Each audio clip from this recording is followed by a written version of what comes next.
and welcome to the Africa Wiki Women Voices podcast. I am your host and friend Oluwapelumi Tosin Aina. Can you believe we are in the sixth episode of the Africa Wiki Women Voices podcast? And honestly, I actually feel like, come on. It's all thanks to you. Yes, you listening right now. We wouldn't have actually make it this far without your support. And you know what? Number six has to come with a banger. And trust me, today I'll be shaking some very important tables. And I've got just the right guest to do it with me. If you are an OG in the Wikimedia movement, the name Wiki for Human Rights definitely should ring a bell. And if you are new to the ecosystem, don't worry, you're about to catch up quickly.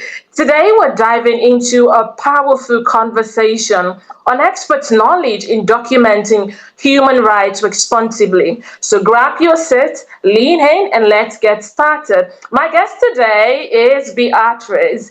Warunge. Oh my God. I hope I did not mess with that name. Okay.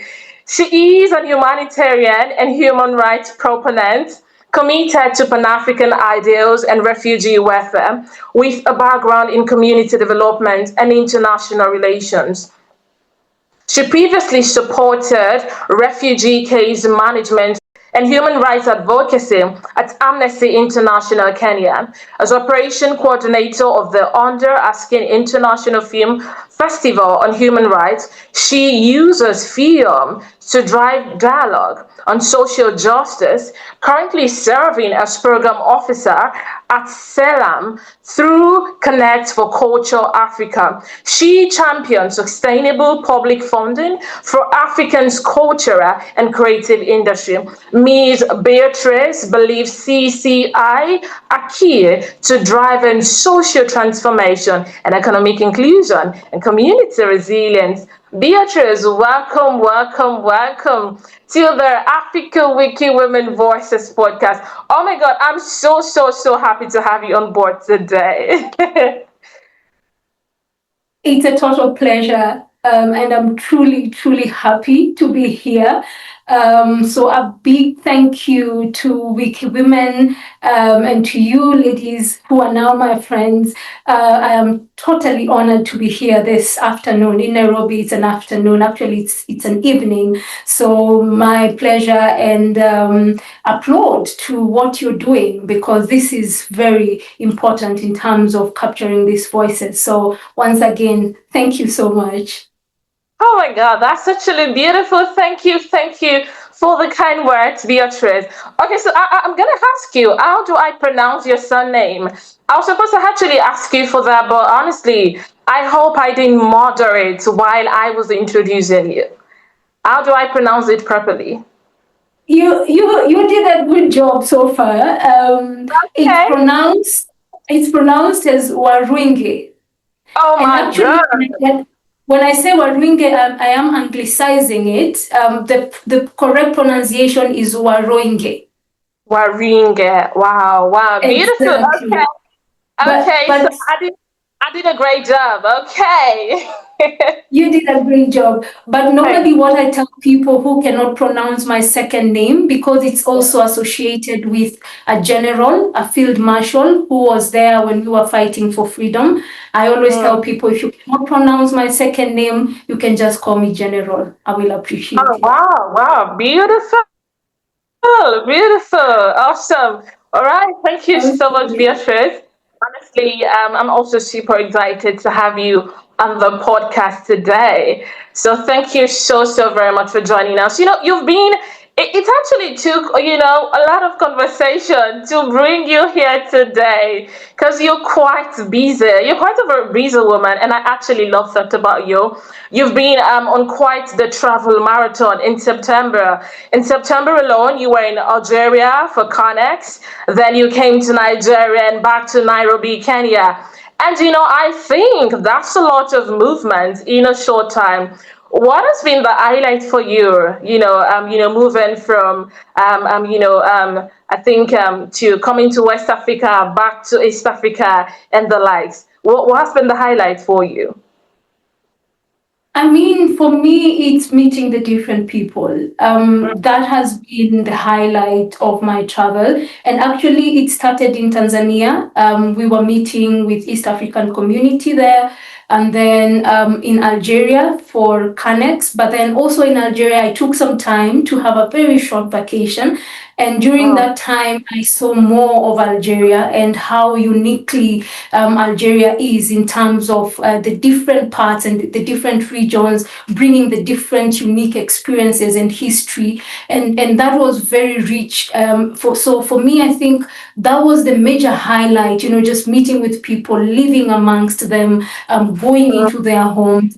And then, cherry on the cake, or is it on the pie, they say, was to go to Nigeria, which sometimes they relate Kenya to be Nigerians of East Africa. So it was my first time in Nigeria, and so I really wanted to have that kind of exposure and experience. In Nigeria, we were meeting ECOWAS, that is the West African Regional Economic Bloc. So if you just track, we were on a mission, and this mission also included meeting the regional economic community. So East African community and the West African regional economic community. But then in Algeria, it was an exhibition during Canex. So this was a beautiful, beautiful cultural exposure, and that was the highlight of this entire trip.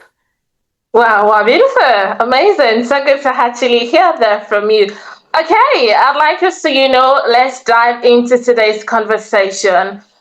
Human rights are, a very crucial, very, very, very, very crucial part of how our society, functions today.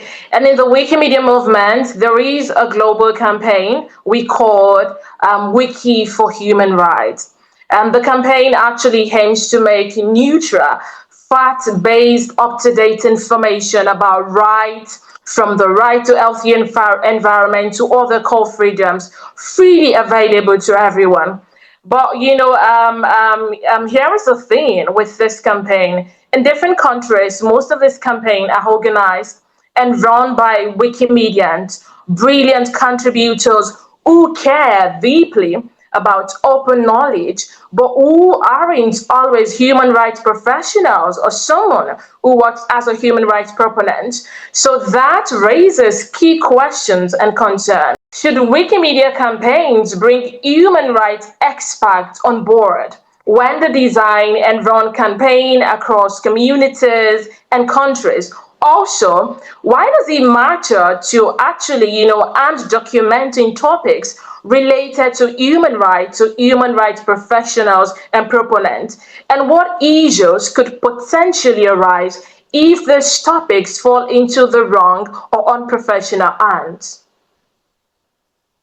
Yeah, thank you. Thank you for that question. And I would want to begin by saying that my first introduction to the Wikimedian community was last month, I believe, August 2025, if I'm not wrong, when there was the Wikimedia conference in Nairobi. Interestingly, it's a friend of mine from Algeria, again, who was attending Wikimedia conference in Nairobi, and he extended the invitation for me to be part of it. And for a minute there, I questioned my relevance to the conference, but he told me, no, just come and be part of the conference.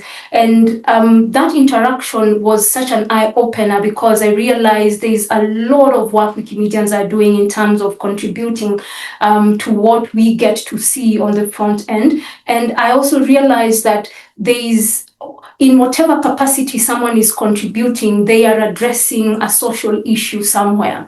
So that is something that also caught my eye, and something about human rights. And also, just to respond to the question you asked, something about human rights is human rights, they are interconnected. They are universal. So something that happens in Nairobi in Kenya is not different from something happening somewhere else. The context might be different because of the different environments we have, but then the issue is similar, and so in my opinion, it really matters that human rights professionals handle topics related to human rights, because documenting human rights is not just about gathering stories, it's about ensuring there is dignity preserved. It's about ensuring there is accuracy. It's about ensuring accountability, because documenting these stories is directly related to advocacy. So accountability and advocacy sit together. So professionals in this field, and in most fields, actually, I must say, approach topics on the basis of context. And this is no different, especially and in particular when we are talking about sensitive topics. They require context too. They need an ethical framework, and there is also a need to safeguard those whose lives are being, represented or exposed for that particular matter. So if documentation falls in the wrong hands or unprofessional hands, then a lot can happen. There are several issues that may arise. For example, stories might be sensationalized, communities could be misrepresented. I have worked a lot with communities, and sometimes the stories they tell and the stories that is out there documented might in one way or the other misrepresent what they're saying. Another thing is survivors might be re-traumatized, based on how these stories are being told, or even put at risk of, being exposed in terms of their confidentiality, which is something that needs to be respected when we are gathering these stories. And we are constantly going out and documenting, but then are we ensuring that confidentiality is preserved? So this basically, goes into how we are documenting these issues and these stories, and why it is important for them to be in the correct hands. But in the worst case, what I find is poor documentation can reinforce some harmful stereotypes, or provide ammunition for those who want to deny or downplay human rights abuses. And that I can give very briefly in the context of what I have done with the Somali refugees here in Nairobi. And when there is poor documentation, it also goes on further to bring very harmful stereotypes. So I believe that it is very important that this information falls in the right hands, and specifically within professionals. Wow. Amazing. Thank you very much for that. I want us to shift a little bit away from that and, talk more about, the entertainment industry. You have quite, a huge amount of experience as a human rights, proponent, and also someone who is actually very active within the entertainment and art industry in Africa. You've worked across the art and entertainment industry, so you know how powerful storytelling can actually be, just like you mentioned while you were answering the question the other time, and how that comes with responsibility, especially when the stories are about human rights issues, such that if representation is not handled carefully, portrayal of issues like gender-based violence can actually reinforce existing power imbalances and even re-traumatize survivors, just like you mentioned the other time. But I'd like you to give more context and a little bit of in-depth to this. As an operation coordinator for Under Asking Film Festival, how do you tackle representation of human rights issues without reinforcing power imbalances or re-traumatizing survivors from issues like gender-based violence?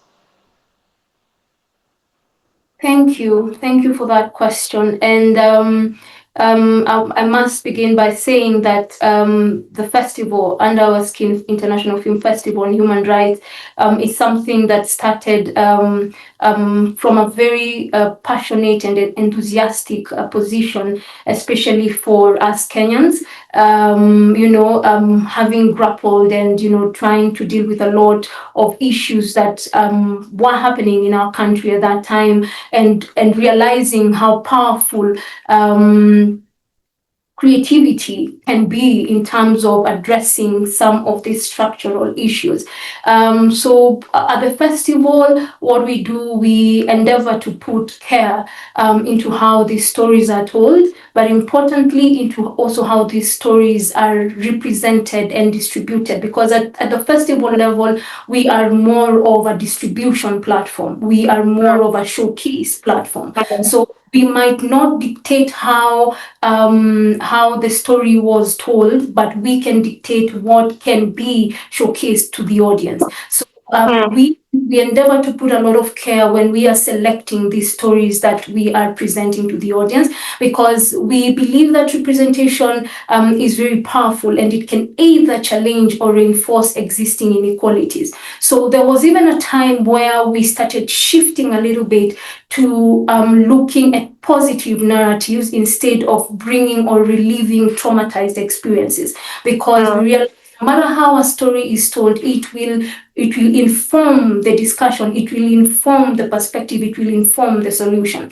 So we try to center voices of those directly impacted, making sure that they are not just subjects, of these stories, but they are also active participants in shaping how their experiences are shared and how narratives can shift discourse. So we ensure we bring them on board, but importantly, even as we are doing that, is their consent? Have they consented to this? Have they consented to, sharing their narrative, their side of the story? And what we believe is, when this is shared in such in such a manner, it is potential to translating social justice to a certain degree, and also influencing existing instruments, be they policy frameworks, be they clauses that need revisions. Those are important elements we look at the festival. And I believe this is always the first step into ensuring long-term solution. Secondly, we ensure that we translate this into tangible and practical actions, and this is by bringing duty bearers to the discussions, to these conversations.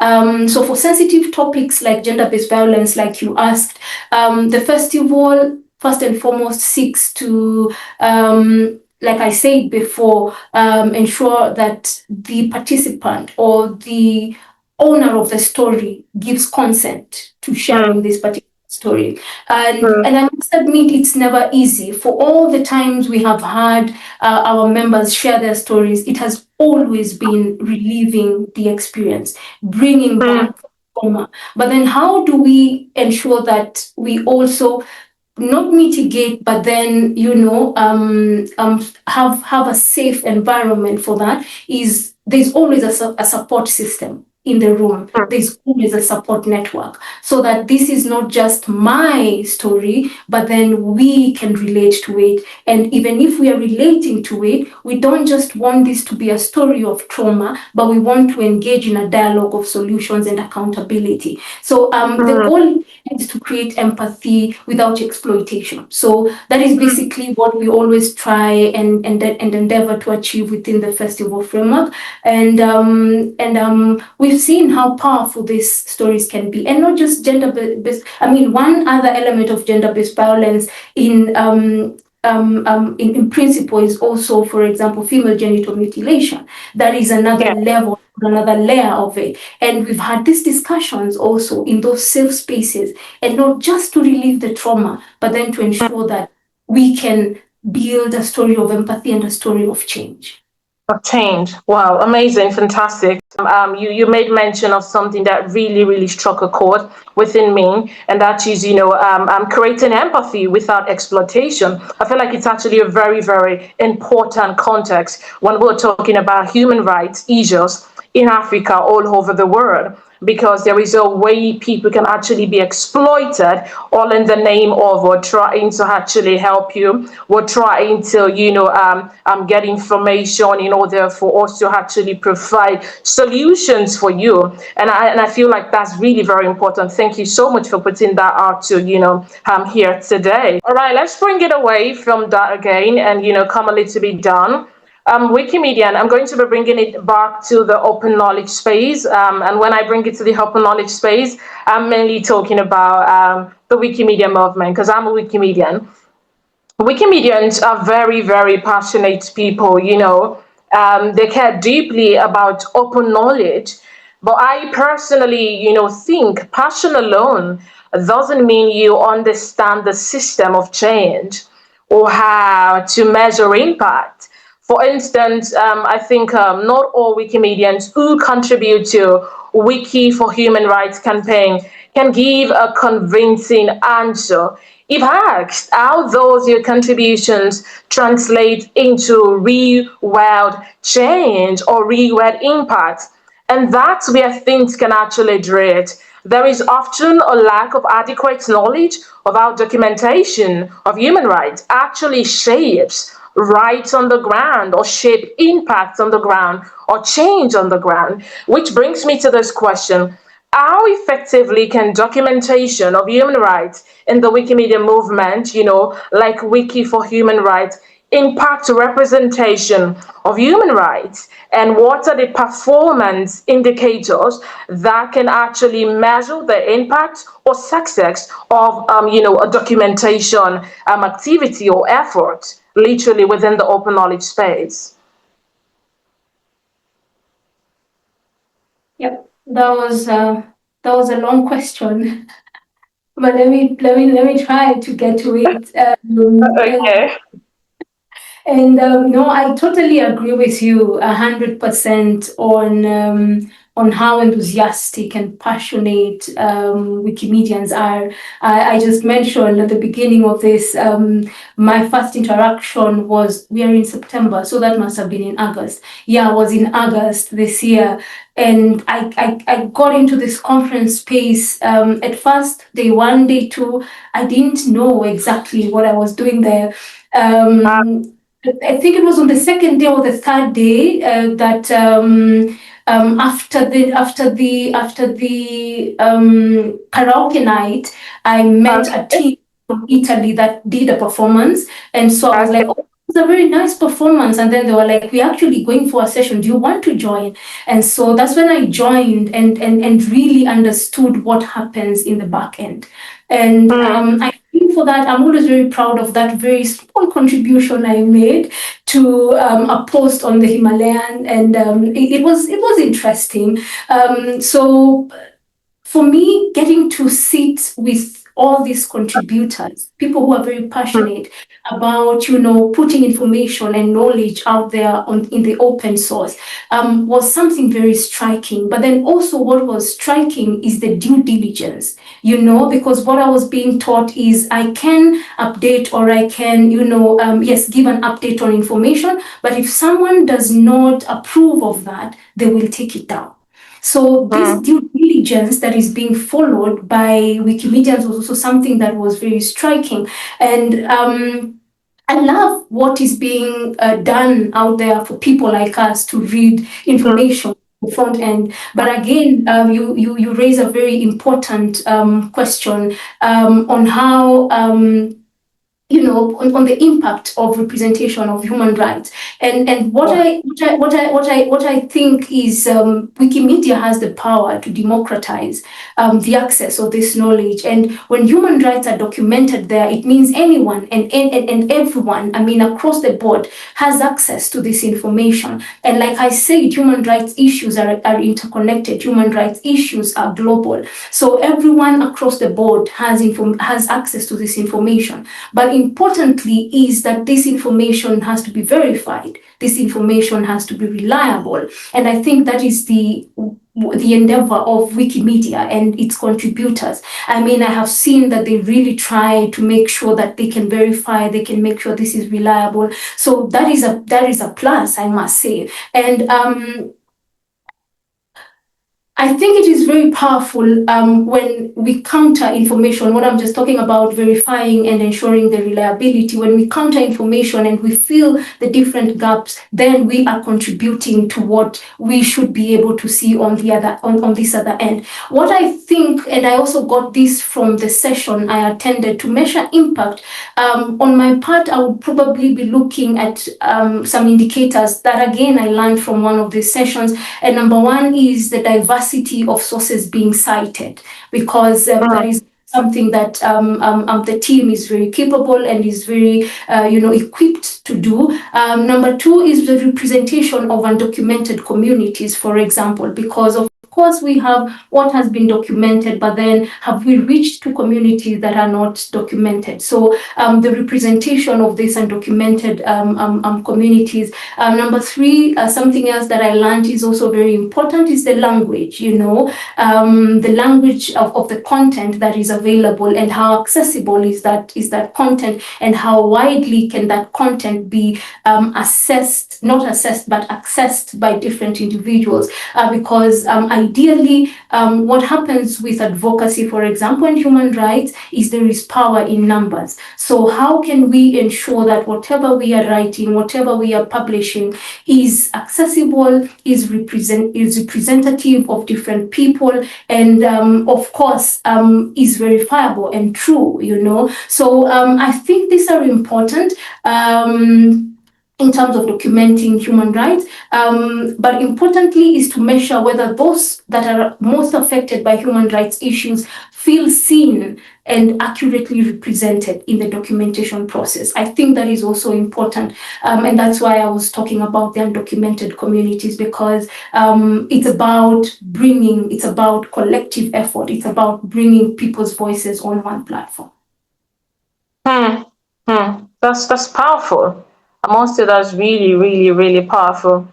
Thank you very much. So I really we're running out of time. So I really want us to just make it very snappy. So I'm just gonna come to the last question that I have for you. Just like I said earlier, you are an experienced person, a human rights proponent with years of experience within the African, continent. So, what skills or mindset do you think, emerging human rights documentarians or proponents should cultivate? And how do you mentor others in maintaining integrity and resilience in their field? Because the human rights, being a human rights advocate or a proponent is actually a huge task, literally, because you're going to be on the field communicating with people who have experienced some of, human rights violation firsthand. And just like you said earlier on, there is no way a survivor or, a victim can actually talk about this experience without bringing back the scars, or let me say, without actually bringing back, without having a replay of all of those things in their head. So what would you say? What are the skills and mindset you think emerging human rights documentarians should have? That's a very good question.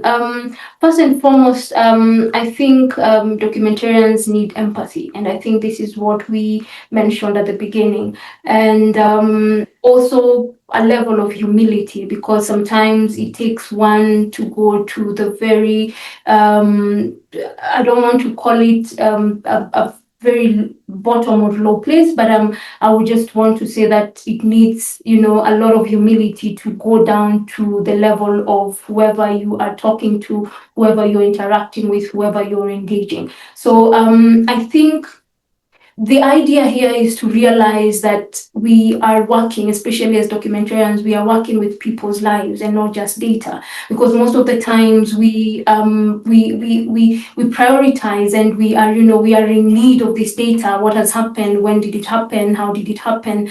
And we forget that we are dealing, or rather, we have people's lives in our hands. So I think that is important to know that. And I also believe it needs critical thinking, even as you're doing this, because I mentioned before there is need for verifiability of information. And most of the times when you're dealing with people, there can be an aspect of, subjectivity and biasness.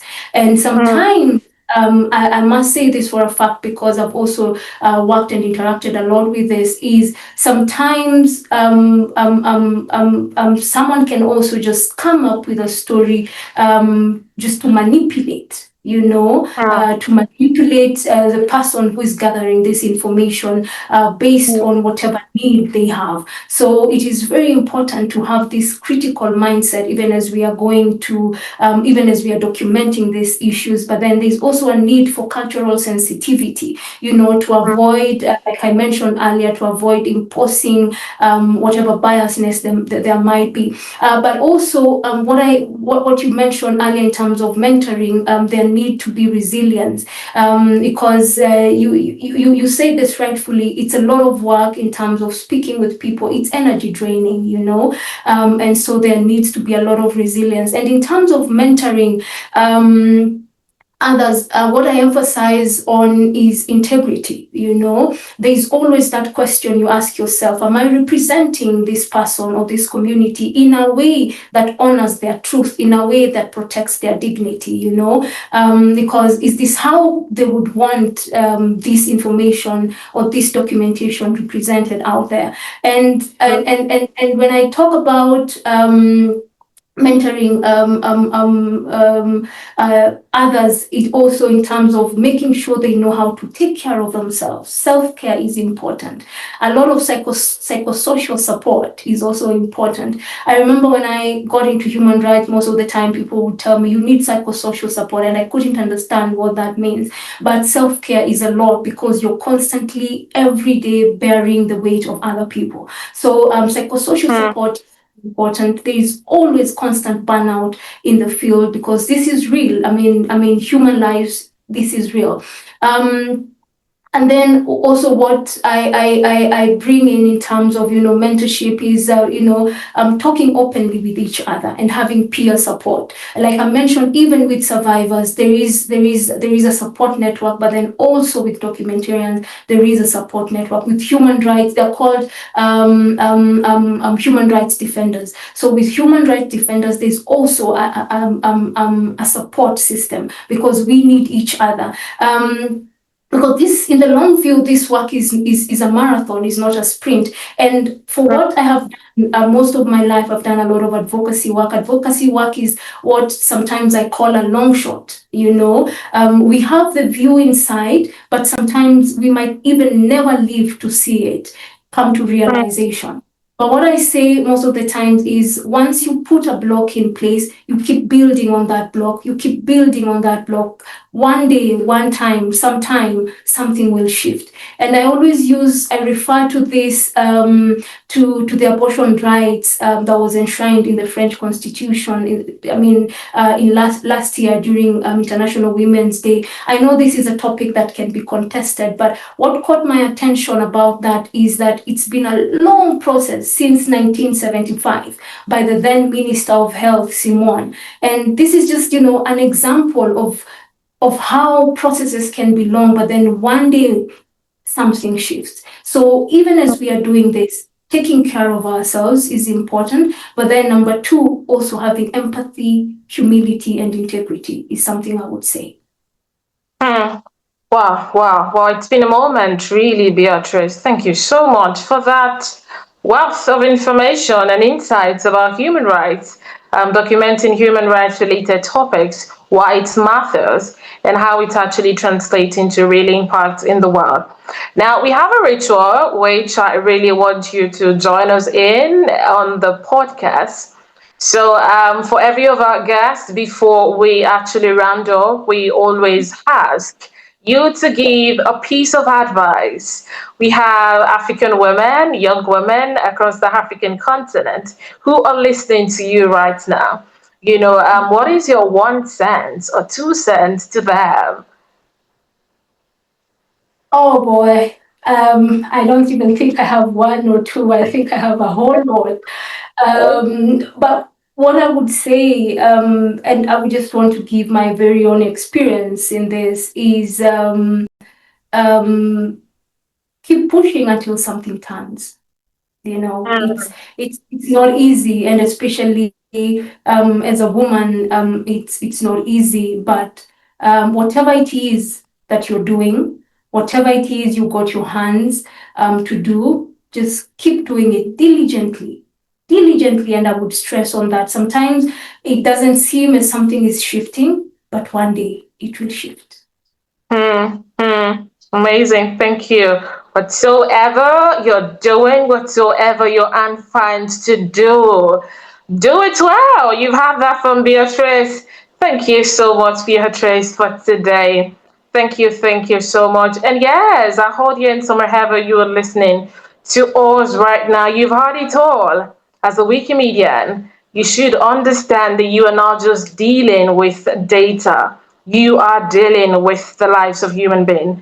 You're not just dealing with information. You are dealing with the lives of human beings. And that is why intentionality matters. Critical thinking also matters when documenting topics and issues relating to human rights. You don't want to rush it. You want to make sure that you are very meticulous as possible to ensure that every information that you are putting out there on Wikipedia, on the open knowledge platform, Wikidata, and all of the, Wikimedia project, it is indeed credible. It is indeed verifiable.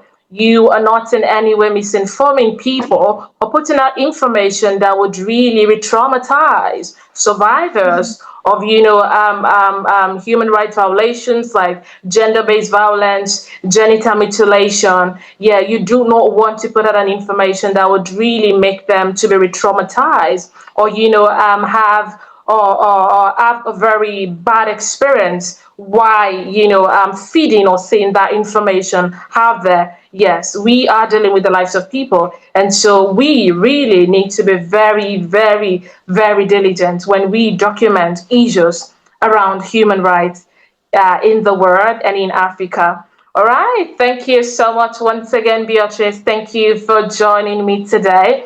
Thank you for your time. And to our audience, once again, I remain your friend and host, Oluwapelumi Tosin Aino. You know how we do it, okay? Share this episode with your friend, with your enemy, okay? With a non-Wikimedian. This is not just an information for Wikimedian. As you can see, our guests really touched on diverse area, not just focused on the open knowledge ecosystem, but other aspects that encompasses human rights topic, human rights as a whole in Africa and also in the world. So share with the Wikimedian, share with the non-Wikimedian, share with your friend, share with your neighbor, share with your enemy. Tell them about the Africa Wiki Women Voices podcast. Until I see you next time in our next episode. Bye. Bye.